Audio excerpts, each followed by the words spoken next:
Boa noite, meus irmãos. Nesse começo de noite, do dia 30 de maio deste ano, estamos aqui hoje no Caminho da Luz, mais uma vez, para nos reunirmos à distância, para unirmos os nossos pensamentos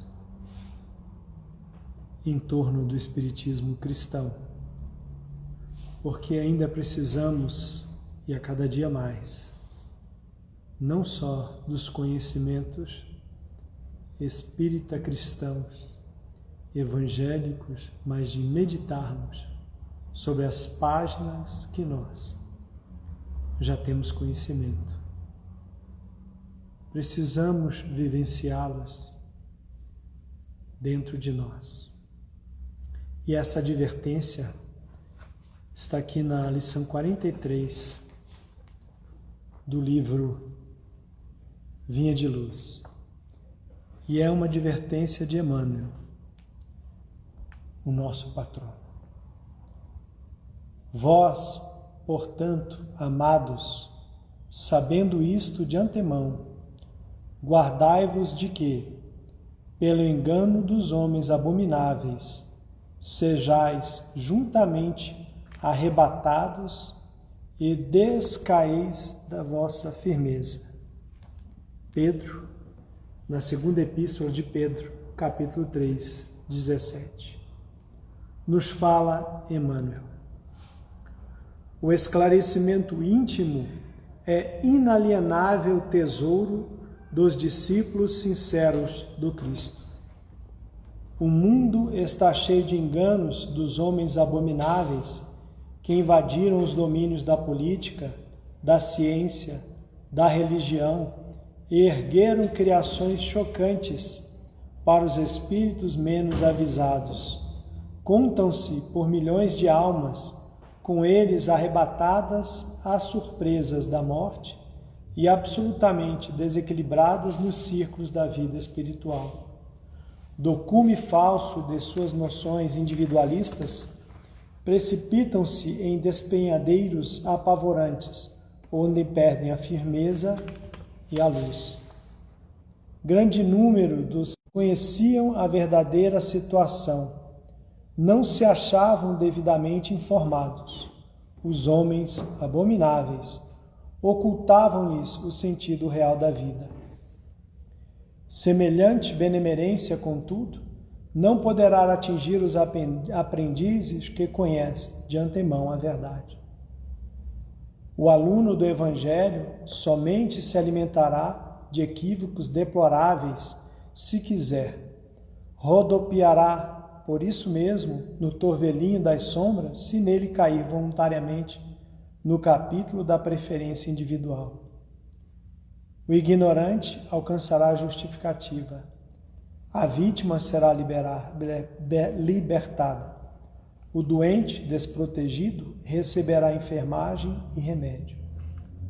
Mas o discípulo de Jesus, bafejado pelos benefícios do céu todos os dias, que se rodeiam de esclarecimentos e consolações, luzes e bênçãos, esse deve saber, de antemão, quanto lhe compete realizar em serviço e vigilância, e caso aceite as ilusões dos homens abomináveis, agirá sob a responsabilidade que lhe é própria, entrando na partilha das aflitivas realidades que o aguardam nos planos inferiores. Meus amigos, eu gostaria de fazer aqui não é uma homenagem, mas aqui mandar um abraço para o nosso irmão Geraldo Ernesto. Bom, nós estamos tendo problemas com a nossa provedora de internet, por isso que o vídeo está pausando, meus irmãos, mas continuemos. Vou mandar aqui um abraço para o meu irmão Geraldo Ernesto, que está em casa se recuperando com a sua filha Luciana, e ele manda um agradecimento por todas as vibrações recebidas por todas as preces e orações recebidas por toda essa comunidade espírita do GECAL e da Quarta CRE. Então, nós vamos orar e agradecer a Deus por tudo que nós temos recebido todos esses dias. Senhor, às vezes os torvelinhos e as dificuldades exteriores tentam turvar-nos a visão, o entendimento, o coração, assaltar-nos a alegria, a fé, a crença, o amanhã. Mas, Senhor, iluminados por esta fé redentora, sabemos da transitoriedade das coisas materiais. Sabemos também da transitoriedade das dores, das aflições, das dificuldades. Sabemos ainda, Senhor, que sofremos aquilo que nós assim buscamos pela nossa imprevidência do passado. Mas vós, vem sempre nos recordar do amanhã, lembrar-nos que hoje estamos construindo a glória do amanhã, que hoje estamos vivenciando as dificuldades para resplandecermos amanhã sob os auspícios das tuas bênçãos. Vamos agora o nosso irmão Narciso para fazer a palestra de fundo. Muito obrigado.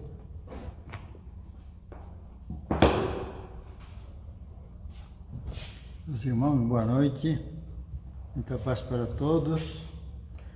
Nós estamos procurando fazer lembrar do consolo que o Espiritismo nos traz.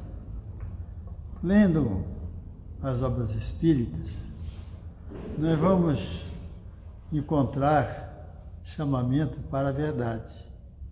O consolo não vem assim como nós imaginamos, porque todo dia nós pedimos a Deus isso ou aquilo, mas não temos também a disposição de oferecer alguma coisa. Nós baseamos o estudo de hoje no capítulo 5 do Evangelho segundo o Espiritismo.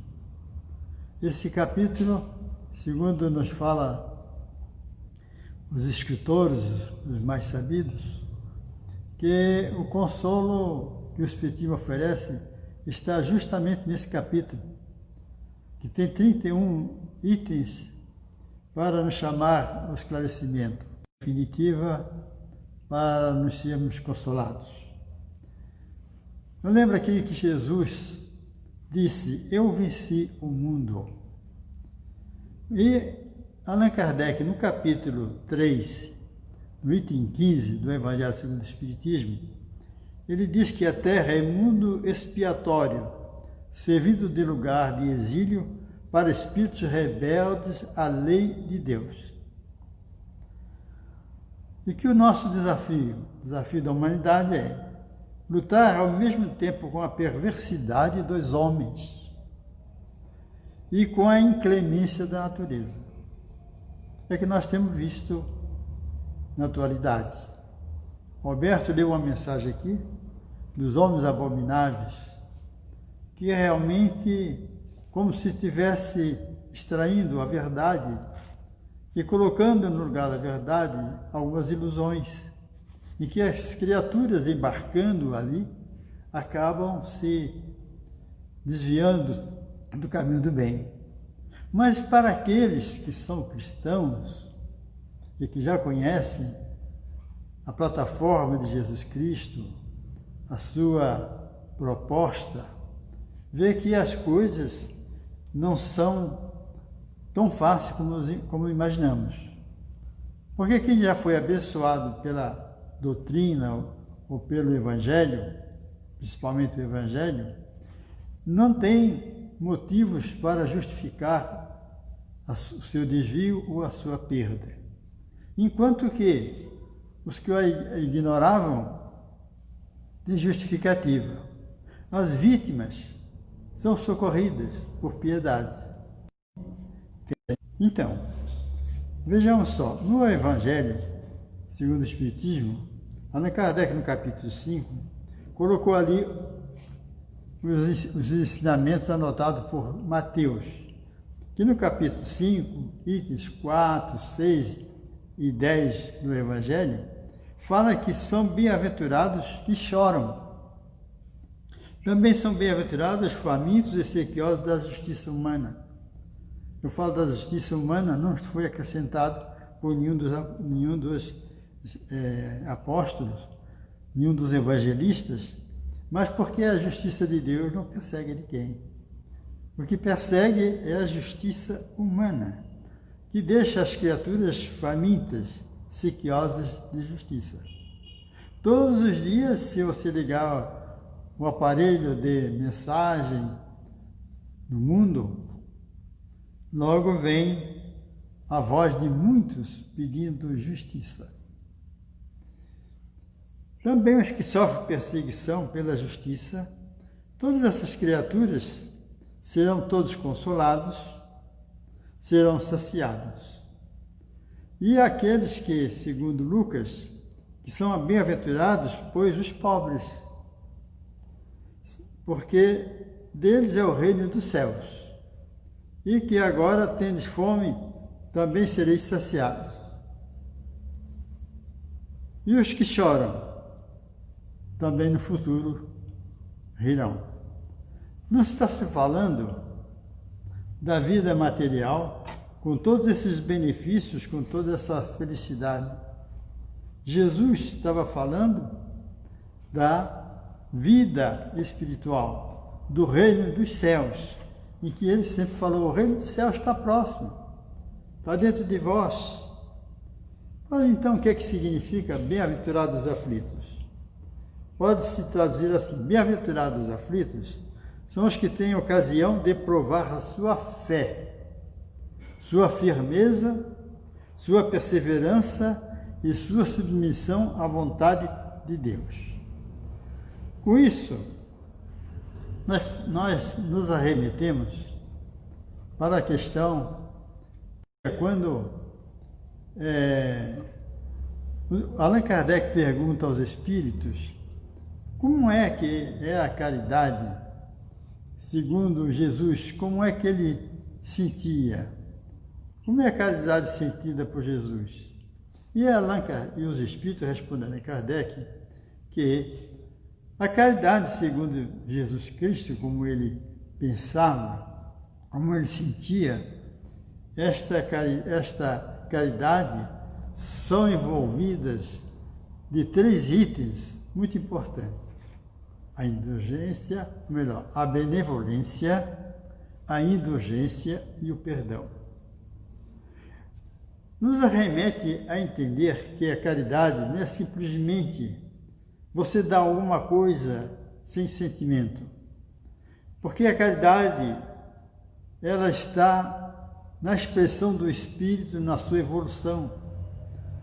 Despender das coisas materiais são fáceis, mas ser benevolente com as criaturas, nossas irmãs, é o ensinamento que diz, amai o teu próximo. Ser benevolente é amar. Mas nós vivemos num mundo em que há muitas agressões, há muitos erros, e ele põe como segundo lugar a indulgência. A indulgência é entender a fraqueza do outro, não divulgá-la sem necessidade, ter piedade da criatura. E também, o mais grave de todo, o mais importante de tudo, é o perdão. Eu estava pensando que ninguém no mundo tem capacidade de perdoar uma falta grave. Ninguém. O indivíduo que perdoa a agressão do seu adversário, ele ficará bem da demonstração de evolução espiritual quando ele não persegue, não revida o seu inimigo, mas até ora para que ele seja aventuroso e deixe de praticar o mal. Na realidade, o perdão é benefício para quem o faz. Perdoar não significa abraçar, dar toda a atenção que aquela criatura necessita, porque há rompimento dos sentimentos entre um e outro. Mas, na realidade, o perdão só é bom para quem o dá. Aquele que agrediu o agressor, na realidade, ele estará sempre preso à sua atitude, do seu mal, do seu crime. E é por isso que nós estamos aqui na Terra. Estamos aqui porque somos humanos e o planeta é um planeta de expiação e prova, onde, segundo Allan Kardec, registra que a maldade dos homens e a inclemência da natureza são geralmente que mais castiga a criatura. Tanto é que nós temos dias de festa, dia de alegria. De vez em quando surge uma festa com relação a uma homenagem às mães, aos pais, às festas que arrasta o povo, mas isso tudo é passageiro e não sustenta as criaturas em toda a vida. Mas o que sustenta é aquele sentimento de fé que ele tem em seu coração, porque a fé não é simplesmente eu creio que alguém vai resolver meu problema. Nós é que vamos resolver o nosso problema. Por isso que o Emmanuel, ele diz que o problema das bem-aventuranças exige sérias reflexões, diz no Espírito Emmanuel. Ele diz que Jesus confere o credencial de bem-aventurados a todos. Todavia, o Mestre categoriza sacrifícios e sofrimentos à conta de bênçãos educativas e redentoras. Então aí nós diz que há necessidade de ultrapassar desafios com sacrifício e sofrimentos e ter isso como uma bênção, uma oportunidade de evolução e redenção. Por que redenção? Porque nós precisamos redimir todos na Terra, nos nossos erros, todos precisamos ter uma força de vontade, uma crença que isso é possível. E esta crença está alicerçado na fé. Mas todo mundo diz que tem fé. Mas, na realidade, o que é a fé? A fé é a confiança, é a certeza. E esta fé nós só poderemos ter forte, firmes, inabalável, com Deus. Quando amamos e confiamos em Deus, a fé é o remédio seguro do sofrimento. Então, de que estamos passando pelo sacrifício, o sofrimento, com justiça. Nada está fora da justiça. No dia que surgiu esta epidemia, o desespero começou a tomar conta de muitas pessoas. Como se só a pandemia tivesse condições de assustar, de ameaçar quem está na Terra. Mas todos têm motivo para desencarnar ou morrer. Doenças estão no mundo, desastres estão no mundo. A natureza, através das enchentes, estão no mundo. Os maremotos, os terremotos, matam também. Mas, quando nós encontramos alguém afirmando que é possível nós também sermos atingidos, nós esquecemos dos outros motivos de desencarnação. Nem falamos de morte, de desencarnação. Se acontecer alguém está atingido por uma pandemia dessa natureza, podemos crer. Somos submetidos a um planejamento. E quando é autorizado o nosso planejamento, lógico que ali houve uma aceitação, houve uma alegria muito grande.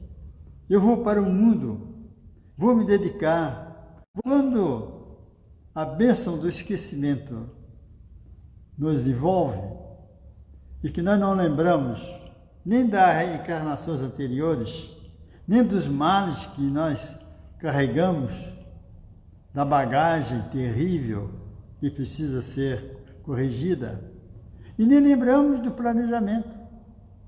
Daí, nós vamos confiar em quem? Se estamos no mundo, e o mundo é de ideologia ao sofrimento, mas todos nós estamos submetidos a eles. Daí, aquele que crê é forte pelo remédio da fé, e o que duvida é imediatamente punido pela aflição, o desespero. Se nós tivermos que ser atingidos amanhã pelo infarto, até o nosso irmão Divaldo tem falado isso, por um acidente, um desastre, por uma enchente, por um maremoto, qualquer coisa, um vulcão em atividade, o que vai acontecer? E a nossa vida está ceifada. Como alguém sentir-se ditoso, lógico, resignar-se com a dor, se não sabe por que sofre?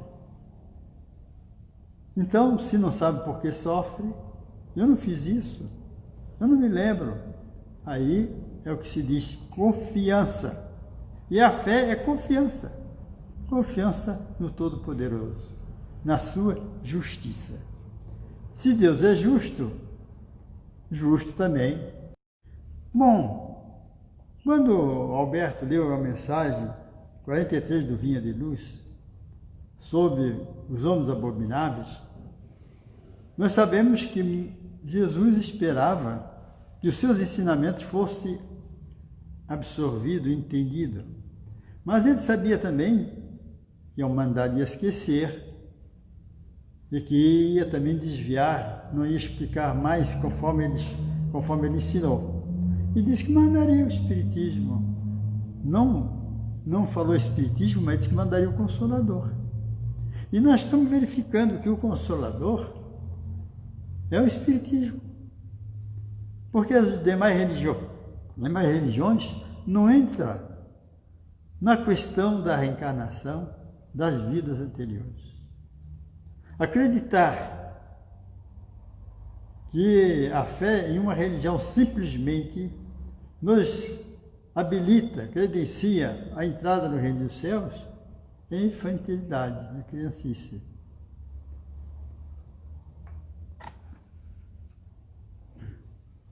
Onde viver essas bem-aventuranças? Somente na vida espiritual. Jesus não enganou a ninguém. Ele disse que será venturoso, será justiçado, será feliz. Mas ele diz então que somente na vida futura o céu está próximo. Somente na vida futura pode efetivar-se as compensações que Jesus promete, aumentar o amargor de suas provas.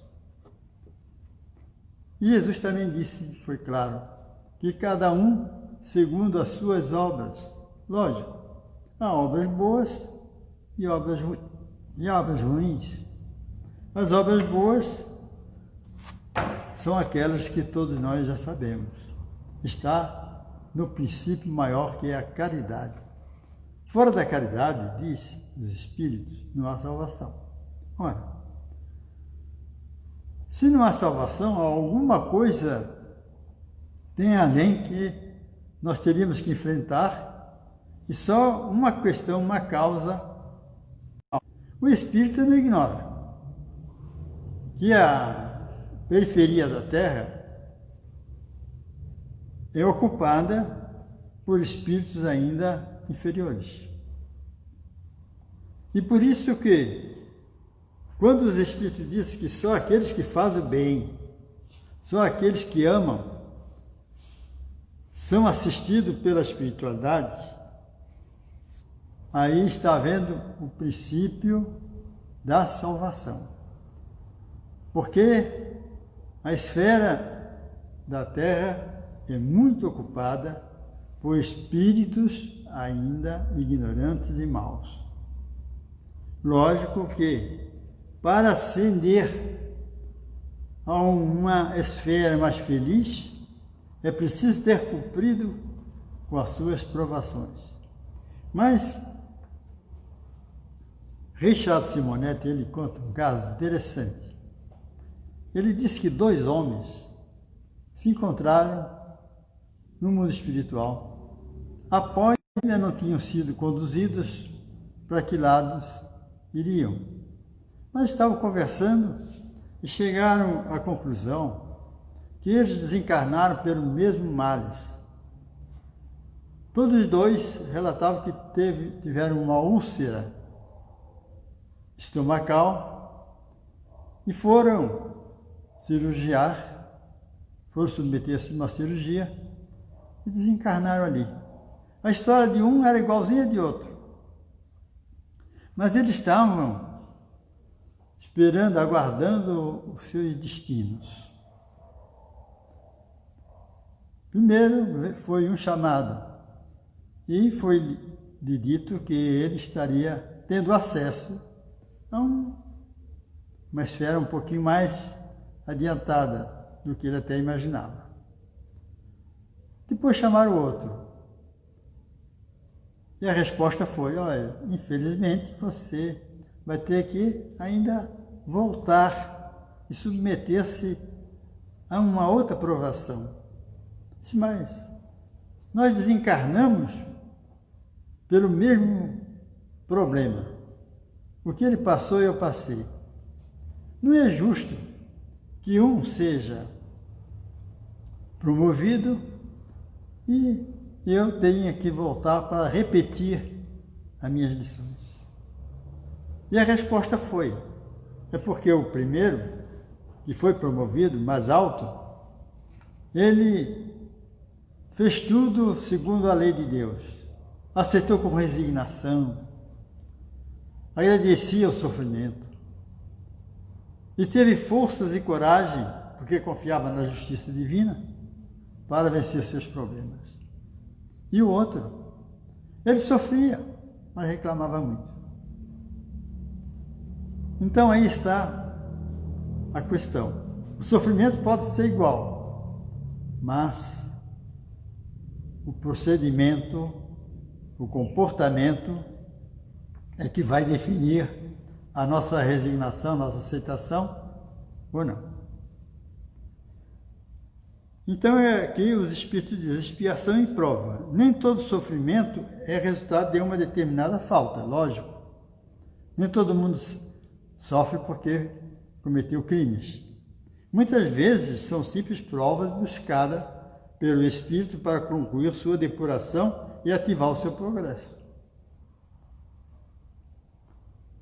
Então, espíritos renascem e submetem a provas. A prova são aqueles que já quitaram seus débitos. E a expiação é justamente o crime que está sendo resgatado, se eu fizer com resignação e aceitação. Então a expiação serve sempre de prova.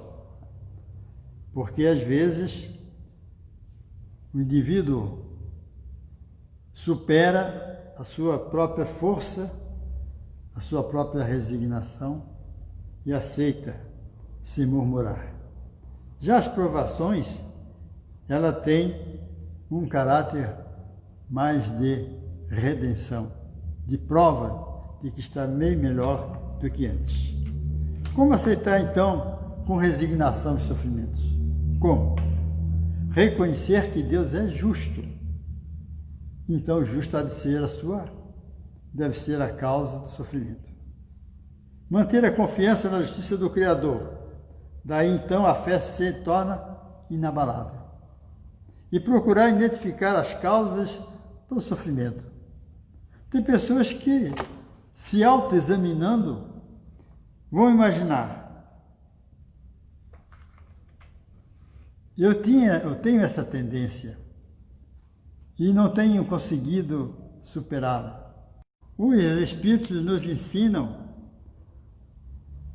como vencer o sofrimento.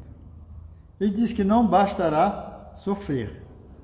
É preciso aproveitar o concurso da dor, convertendo-a em roteiro de luz.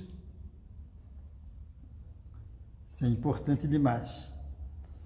Saibamos valorizar a lição construtiva da jornada, o medicamento capaz de operar-nos a própria cura, ou o recurso suscetível de arrojar-nos a mais alto nível de evolução. Quem nos diz isso é Emmanuel. Num capítulo, no livro Ceifa de Luz. Quem quiser pesquisar, conferir, é o capítulo 31, Ceifa de Luz, psicografado pelo nosso irmão Chico Xavier. Então, no Evangelho segundo o Espiritismo, nós temos ali a colocação de 3 fatores do sofrimento. Primeiro, imagina que as aflições tenha causas. Então, primeiro vem a justiça das aflições. Se sofre porque tem dívidas atuais, vivida pela pessoa no momento em que está no corpo carnal, e pode ser por causas anteriores às aflições que sofre. Vejamos só. Na justiça das aflições, considerando que Deus é soberanamente bom e justo, não pode agir caprichosamente nem com parcialidade, logo as vicissitudes da vida derivam de uma causa, e pois que Deus é justo, justa há de ser essa causa. Isso é o que de cada um deve compenetrar-se. Por isso não há motivos para a reclamação. Remontando a origem dos males terrestres, reconhecer-se-á que muitos são consequências do caráter e do proceder dos que os suportam. Remontando as origens dos males terrestres, reconhecer-se-á que muitos são consequências do caráter e do proceder. São só as causas atuais das aflições. Bom, nós percebemos alguns itens que poderão nos ajudar. Pessoas que são imprevidentes, descuidados, desleixados, negligentes. Quando se fala até mesmo em religião, isso é coisa para gente simples, gente tola.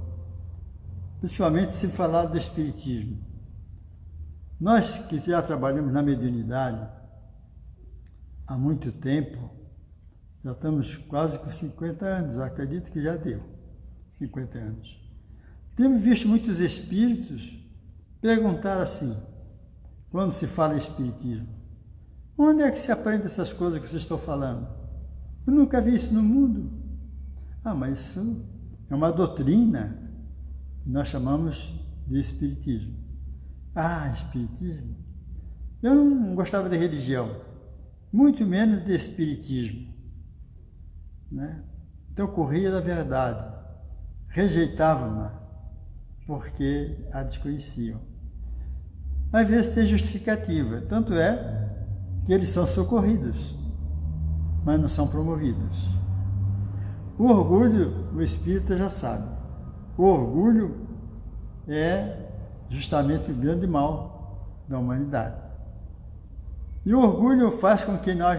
Ontem recebemos uma mensagem de alguém que piedosamente mandou para nós, e lá um sacerdote dizia o seguinte, que diante de Jesus nós devemos nos ajoelhar de respeito, de reconhecimento, nos dirigindo a Ele de joelhos. Mas ele disse outra coisa, diante do sofrimento, diante dos problemas, nós temos que enfrentar de pé, com coragem, com determinação, sem reclamar, porque quem sofre já sabe. Ou errou, se o comportamento não foi bom, ou ele traz um estigma de outras vidas na Terra. Nós somos antigos. André Luiz, um escritor espiritual, que nos revelou tanta coisa através de Chico Xavier, relata em Libertação, no livro Libertação, que há espíritos que há 10.000 anos encarna, desencarna e não acresce nada na sua evolução. Não retrógrado, porque não há retrógrado no mundo espiritual para o espírito, mas não cresce. Como é que está a conta da vida de uma criatura dessa? Quem sabe se nós não estamos nesse mesmo padrão, nesse patamar. A ambição também é um dos males que nos faz sofrer. A pessoa sofre por ambição. Tudo que vê é seu. Tudo que o outro tem deveria ser dele. Também por falta de ordem. Não tem disciplina nenhuma. E é uma questão muito importante, a disciplina de vida. Viver com disciplina. Exagera em tudo. Tudo que se exagera tem consequências graves. Precisamos de muitas coisas que estão no mundo. Mas quando exageramos, começam então a surgir os problemas. Lógico, vêm as aflições. E Emmanuel, o Espírito Emmanuel, diz que o sofrimento na Terra, nem todos são de provas, são de expiações. Muitos são causados por nós mesmos, por falta de ordem, falta da nossa evolução, mas somos também os autores da nossa desgraça, do nosso sofrimento. Falta de perseverança. Começa uma obra do bem, mas não vão até em frente. Há pessoas que, às vezes, dão um benefício, isso é justo. Isso poderá ajudá-lo e falar por ele no futuro. Mas não podemos esperar o reino dos céus, feliz, venturoso, só pelo gesto simples. Os espíritos superiores nos aconselharam, principalmente os espíritas, amai-vos e instruí-vos. Nós podemos até amar, fazendo algum gesto de caridade, mas precisamos nos instruir. O instruir nos leva a uma reforma, a uma mudança. Sem essa reforma moral, nós não estamos habilitados, nem estamos credenciados a subir para mais alto. O mal proceder. Tem pessoas que procedem mal. Na sociedade de hoje, o que mais se vê é isto. Não se tem segurança em lugar nenhum. E eu não estou falando só por mim, porque eu já li Dr. Bezerra de Menezes, através de Edivaldo, falar há tempos atrás que não haveria segurança em lugar nenhum. Nós estamos vivendo hoje pelo mau proceder da humanidade. Enganada, está distante de Deus, distante da fé, distante do amor. Desejos limitados são causas atuais das aflições. vaidade. Há pessoas que têm uma vaidade tão grande que ganham um corpo para evoluir, apropriado à sua evolução e à quitação de débitos, mas submete às vezes a cirurgias da qual o resultado muitas vezes é a decepção ou a desencarnação. A vaidade pode nos levar a uma crise muito grande, um sofrimento bem maior do que aquele que nós iríamos passar para nos redimir. Estão em todos os lugares. Primeiro eu, depois eu e sempre eu.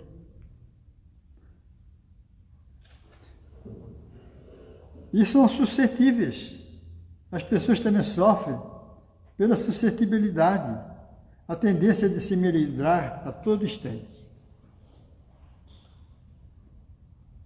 Por exemplo, aqui, as causas atuais, ele disse que sobre os que choram, bem-aventurados que choram, disse o Senhor. Contudo, é importante lembrar que se existe aflição gerando tranquilidade, há muita tranquilidade gerando aflição. O que quer dizer isso? São pessoas que estão tranquilas com as suas conquistas, mas geram aflição. Porque o que fizeram, o que construíram, foi justamente encontrar a lei de Deus. Quando se fala em pecado, pecado o que é pecado? Pecado é tudo aquilo que vai de encontro à lei de Deus. Então, tudo aquilo que fere a lei, porque a lei de Deus é implacável. Eu até, um certo momento, ao examinar isso, eu dizia assim, poxa, a justiça humana, que ela não é uma justiça perfeita e não é definitiva, estão botando gente para pagar a sua prisão, seus anos de, vamos dizer assim, de justiça, pela justiça, em casa. E muitas criaturas, quando desencarnam, vão parar numa região chamada umbral. E eu fiquei pensando, será que Deus é pior do que os homens? Será isso? Mas não é. É que a justiça é perfeita. Será que Deus perdoa? Perdoa. Como é que ele perdoa? Ele não se ofende, mas perdoa. Olha, você cometeu um erro. Lógico. Você está recebendo o que você plantou, colhendo a obra que você plantou. Me lembro de uma senhora que falou no Chico Xavier, e falou, Chico, eu não entendo, porque a gente faz tudo certinho, tudo de acordo com o Evangelho, e a gente sofre. E tem pessoas que são descuidadas, fazem tudo errado, exploram o outro, e não acontece nada. E aí ele falou assim, minha filha, você está colhendo, o outro ainda está plantando. Então o mal também se planta e se colhe. O mal que fez para o outro, colhe também. Então, quantas doenças e enfermidades decorrem da intemperância e dos excessos de todo gênero? Quantos? Quando o espírito está desequilibrado, surgem as doenças e muitas vezes inenarráveis, nos fala, mano. Não dá nem para saber a causa.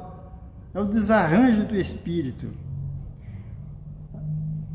devido à sua intemperança.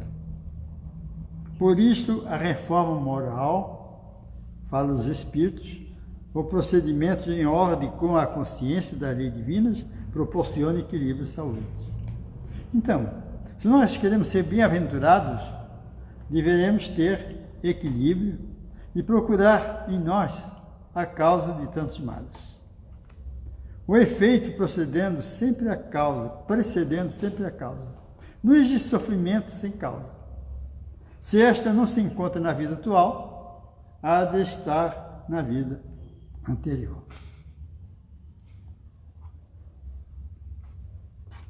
As causas anteriores das aflições, nós já sabemos. Perda de entes queridos, acidentes, quando não provocados, se constituem em provações anteriores, já causadas anteriormente. Ofensas à lei de Deus anteriormente. Então a causa está ali. Os reversos da fortuna, pessoas que de repente ficam pobres. Flagelos naturais. A pessoa vai para uma praia, daqui a pouco há um maremoto e extermina milhares de pessoas. O que é isso? Está ali porque estão resgatando. Enfermidade de nascença, idiotia, cretinismo, deformidades, etc. São tudo causas anteriores. E logo, então, nós sabemos que as provas, elas são realmente determinadas, escolhidas, para quem pode escolher as suas provas. Mas no Evangelho tem uma passagem que os Espíritos dizem assim: antes de reencarnar, prometeste que ia viver na Terra com resignação, ia lutar, e daí, mesmo vivendo no estrume, iria sair uma alma rutilante de beleza e luz. Mas quando chega aqui, pelas bênçãos do esquecimento, acontece que os fracassos geralmente vêm. A lei também estabelece abrandamento. As pessoas que vivem em prova, a lei estabelece que as penas se reduzam ou se extingam sempre que o aprendiz do progresso ou o devedor da justiça se consagre às tarefas do bem. Tem males que estavam para ocorrer conosco, mas pela ação bondosa da criatura, pela sua ação, é poupado sofrimentos maiores. Então não basta crer na imortalidade da alma, inadiável a iluminação de nós mesmos. A justiça de Deus é implacável. Deus não deixa impune qualquer desvio do caminho reto. Evangelho segundo o Espiritismo. Não há falta alguma, por mais leve que seja, nenhuma infração da sua lei que não acarrete forçosas e inevitáveis consequências. Então diz o seguinte: a certidão negativa que se recebe do céu para subir as bem-aventuranças que nós temos direito, quando cumprimos direitinho as ordens e determinações da programação reencarnatória, nós então teremos que estar em ordem em dia com o nosso débito, a nossa vida na Terra. André Luiz pergunta ao benfeitor Druso, e ele diz: então ninguém se eleva ao céu sem a quitação com a terra? E o Espírito benfeitor diz: será mais lícito afirmar que ninguém se eleva ao céu sem plena quitação com a terra. Então, bem-aventurados aflitos quer dizer aqueles que sofrem com resignação, que amam, que perdoam, que aceitam as suas aflições com fé. Isso não quer dizer que a criatura não tenha o direito de buscar a sua saúde, de combater as suas doenças. Não é isso. Tem direito, sim. Abrandar as suas aflições no corpo é também um procedimento justo e ele deve perseguir isto. Mas sabendo se não pode superar, não deve reclamar para não perder a oportunidade de quitação das suas dívidas. A administração divina dispõe de sábios departamentos para relacionar, conservar, comandar e engrandecer a vida cósmica. Tudo pautado sob a magnanimidade do mais amplo amor e da mais criteriosa justiça.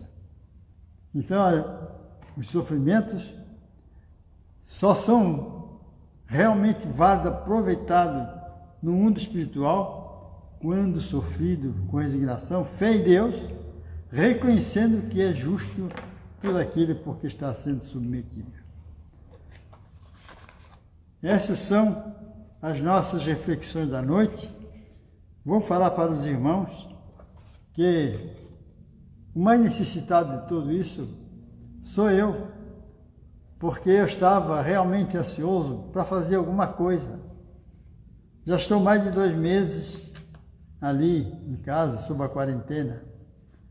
E também porque o Centro Espírita sempre foi a nossa vida, vivendo para a família e para as lidas espíritas. Sempre senti sustentação aqui. Eu precisava vir aqui me arriscar a dizer alguma coisa.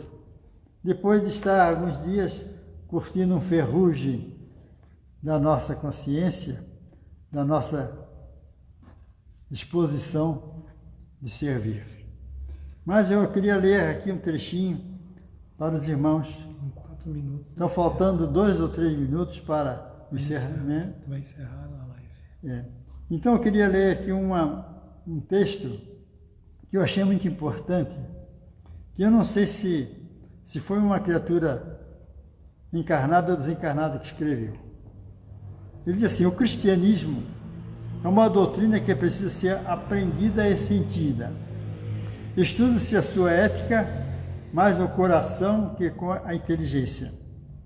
Aquele que não sente em si mesmo a influência da moral cristã desconhece o que ela é, embora tenha perfeito conhecimento teórico de todos os seus preceitos e postulados. O coração registra emoções. Nossos atos e nossa conduta geram as emoções. O cristianismo é a verdadeira doutrina positiva, visto como é a doutrina da prova e da experiência pessoal. E ele arremata assim: ninguém saberá o que significa: amai os vossos inimigos, fazei o bem ao que vos faz mal, enquanto não escoimar o seu interior de toda a odiosidade, de todo sentimento de rancor. Que Deus abençoe a todos e eu agradeço àqueles que tiveram a paciência de me ouvir. Boa noite. Bom, nos restam 2 minutos e eu não gostaria de encerrar sem pedir a todos que entrem na campanha do agasalho. A nossa irmã Eva, que dirige o nosso departamento de assistência social e promoção social, encampou uma campanha para o agasalho. Os irmãos estão percebendo que os dias estão realmente frios. Devemos chegar esta noite a 9 graus.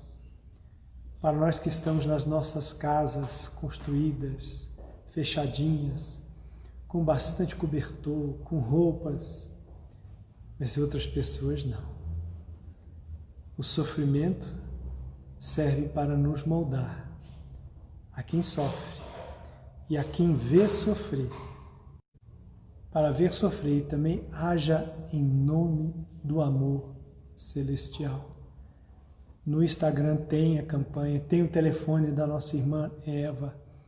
Vamos aquecer os nossos corações doando cobertores, roupas boas que possam servir neste momento de dor física que o frio exerce sobre os nossos irmãos que não foram bem favorecidos como nós, né?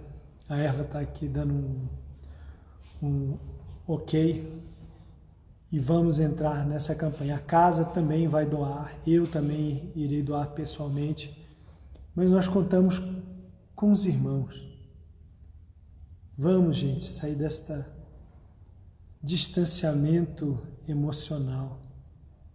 Vamos nos conectar com os nossos irmãos que estão sofrendo, doando alimentos, doando agasalhos, doando cobertores. Na próxima terça-feira, às 19h30, continuaremos com as nossas atividades online. Houve hoje um decreto do nosso governador que coloca condições para a reabertura das casas, com suas exigências legais, e que nós vamos estudá-las e vamos preparar a casa para o retorno gradual, conforme a solicitação das nossas autoridades constituídas. Então vamos orar e agradecer a Deus por esta imensidão de bênçãos que nós temos recebido da doutrina espírita. Agradecendo ao irmão Narciso, como eu disse, estava enferrujado, veio aqui desenferrujar, e aos próximos oradores, vão desenferrujando em casa, porque nós daremos prosseguimento às nossas atividades, conforme programado. Então vamos orar, meus irmãos. Elevar os nossos pensamentos a Deus.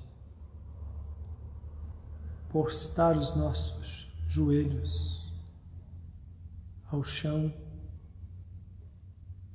mas num ato de humildade, de reconhecimento, dificuldades que ainda habitam em nós, que nos visitam, trazidas pelas nossas inferioridades morais. Mas quando nos postamos, genuflexos emocionalmente, buscando-te, Senhor, a tua luz se faz presente em nós. Tu nos ilumina, clareia-nos o caminho e nos induz e conduz o retorno